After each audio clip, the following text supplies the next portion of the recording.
I'm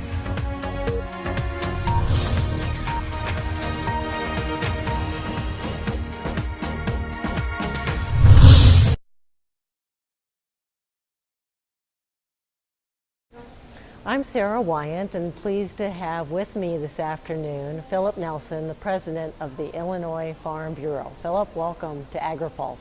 Glad to be here. You were in an American Farm Bureau Federation delegate meeting for almost all day, and there was a lot of discussion on a wide variety of topics, but one of the most important to farmers nationally is the Farm Bill. Tell us what changes you felt were significant about the commodity title of the Farm Bill amendments you considered today. I think first and foremost, a resolution we took forward was to give more flexibility as we get into the discussion of writing the Senate and the House ag bills. We struck the language of looking at shallow loss reference prices that were in policy or in proposed policy. We eliminated that and said producers how to have an option. We think as we go through this, as we know, going through the Farm Bill debate last year, we had some heartburn by various producers across the country that one size did not fit all as it relates to a program. So rather than listing shallow loss programs, ARC, acre, stacks, reference prices, that we wanted to have the flexibility to see where this discussion is going to go and be at the table to be a part of those discussions. But just to clarify, the focus for Farm Bureau is still on deep loss policy? Well, in our policy it says if a catastrophic program is not achieved, then a producer should have the various options of the programs that are out there. Catastrophic is in play, and everything is in play at this point in time, but I really don't think we're going to go back to square one as we begin deliberations in the Senate and the House. I think we've got a framework that probably needs a little tweaking if we're looking at a 5-year farm bill, and hopefully the latitude that we put forward today will help in that.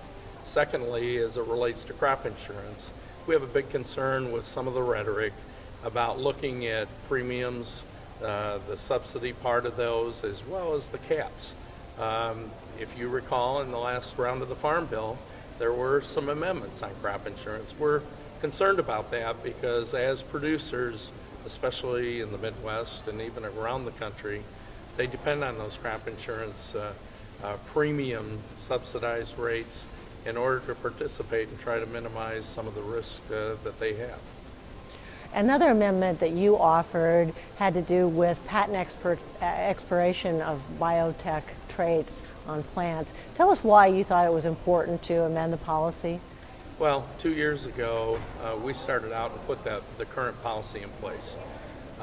Having known that a number of patented issues are going to come to a head in the next few years, and as those patents expire, we're concerned as a producer that some of that technology really won't be available. It'll be migrated to the second level of technology or the new technology.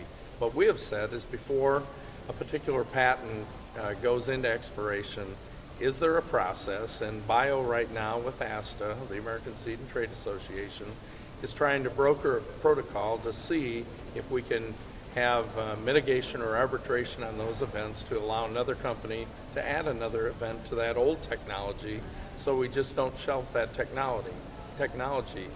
This is critical because if we don't get it right at this point in time, we're going to have a whole host of technology issues that are going to reach the end of their patent time period in the very near future. So we've been very engaged as an organization in this discussion, a very important one that we need to get it right going forward.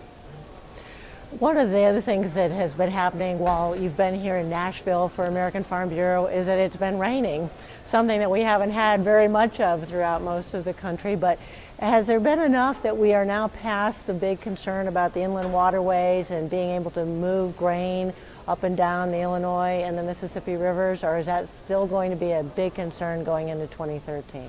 Well, it hasn't expired. We have put about 2 feet in the lower channels where we're really concerned, down at Thebes especially. The recent rainfall has increased the depth of that channel almost 2 feet.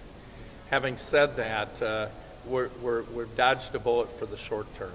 What we are concerned of, if we don't continue to get ample rainfall through this winter season, some of those tows are not going to be able to go through at 100% levels. They've been lightened up to 50%. The Corps has expedited their procedures to blast the rock pinnacle at a number of the low areas where we were having difficulty. So we've dodged the bullet for the short term. We're still very concerned that we're going to be able to get all the inputs up the river in time for the spring season. So it's not only the commodities going down the river, it's the inputs coming up.